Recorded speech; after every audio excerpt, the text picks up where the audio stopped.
কর্ণধার বাসবী চক্রবর্তী মহাশয়া।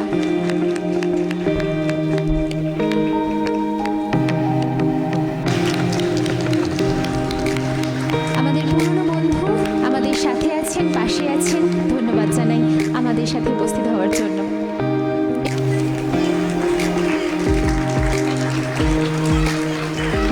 উত্তরণ সাংস্কৃতিক সংস্থার হাতে ট্রফি তুলে দিলেন আমাদের, ট্রফি বলবো না, স্মারক।